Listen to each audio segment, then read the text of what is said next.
Hey, what's going on, people? They call me Fantastic Negrito. This is Oakland, California, West Oakland, 34th and San Pablo. I have a lot of history here. There are a lot of vibrations here.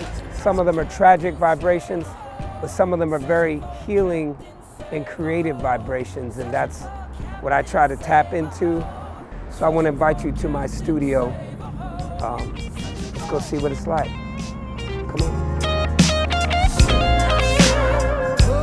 Hey, what's up, y'all? Black Ball Universe Studios. This is it.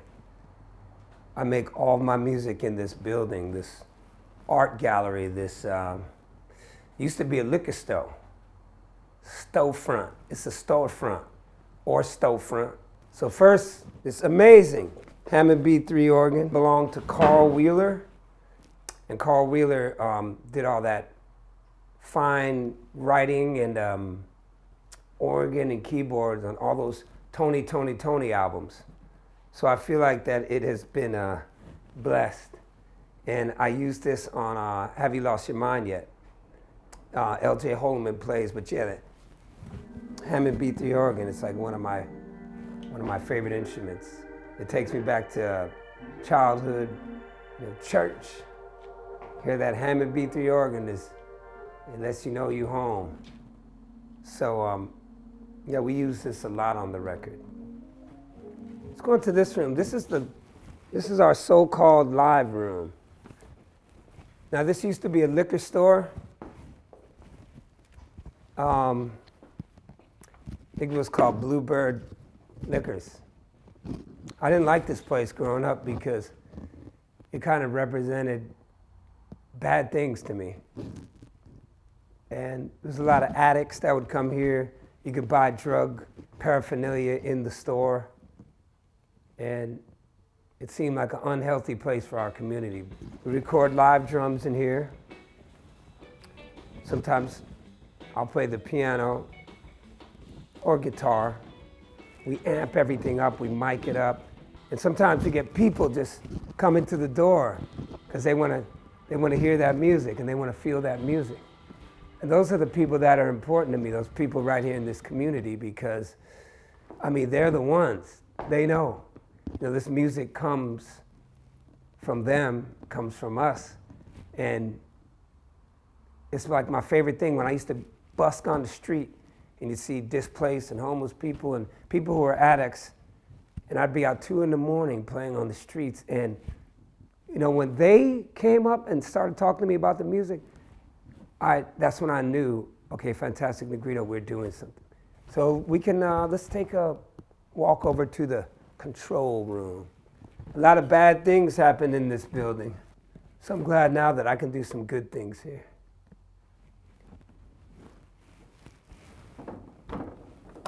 Do not disturb. I'm about to make some noise. I don't know. I kind of live in a bubble, in a creative bubble. I'm not supposed to be here. I remember when I was in junior high, the teacher told me that I was going to end up in jail. I never forgot it. Mrs. Rogers. I think she was trying to help me, but I was in a lot of trouble as a kid. I ran away from home when I was 12 years old and lived on the streets. And I saw a lot of things that 12-year-olds shouldn't see. But I don't regret any of it. I think that it kind of made me who I was going to be. And it gave me a lot of things to sing and write about. And I don't think I always do music that makes people comfortable all the time. But I wanted to be an artist. And I wanted to be helpful. I wanted to contribute. I wanted to tell the truth. So this is why I do everything. It's not, much. I think engineers come here and they're not impressed. But the sound I get out of here.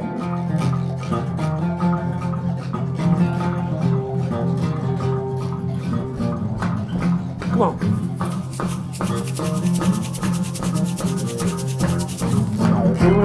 Don't give too much away. This one's pretty good. I think they sent it to me. Let me see, I should know the name of this. It's called a I'm terrible with names, but I'm really happy that they sent it to me. I think it is called an Austin. We'll check on that. I've been using this mic, and it's great. I have like this old Neve, Don Alexander audio, just from an old Neve board, I think a 1080. I don't know. And I got these universal audio compressors. I like using those. I'm using the Apollo, which is great. This SEX is amazing. SC1X, not SEX. It's kind of like the Moog. And I moved on to the Moog. I've been using the Moog a lot on this newer stuff that's coming. I didn't use it that much on Have You Lost Your Mind Yet? Have You Lost Your Mind Yet was about that B3. But I've suddenly started using the Moog. And that's it's great. Incredible spring reverb, which is one of my favorite things. I love spring reverb and tremolo. It's got an amazing sound. And I've probably used a lot of spring reverb on all the records. But I'm using this amp a lot these days. This guitar is a semi-hollow body, kind of a Telecaster vibe. It's made by Chapman Guitars, a small but amazing and sensational UK builder. This is my $89 Rogue bass. I basically write everything on this, and I record everything on this $89 bass before I let the bass player in, because I like to really specific about bass lines. And I've gotten a lot of mileage out of this $89 bass. Everyone should have one. This is a Gibson hollow body like Les Paul. It's just a solid workhorse. It's solid. And I use that quite a bit for rhythm guitar with the Chapman. Depends on the sound, like what I'm looking for. One of my favorite guitars reminds me a lot of me. And it's this old Harmony. This old Harmony guitar. And when I walked into a guitar shop, the guy was like, "Hey man, I got a guitar I'm gonna give you." And I looked down and it was smashed into pieces. You see all these repairs.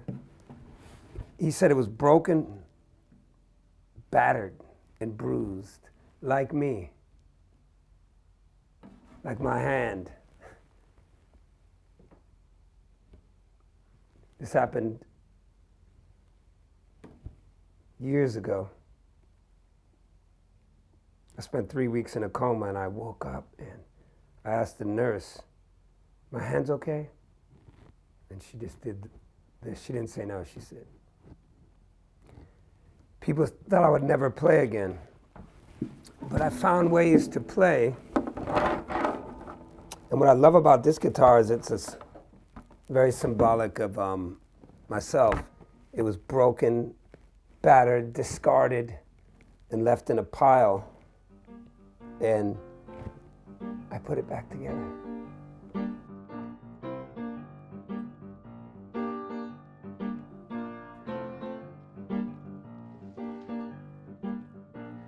If you lost your mind,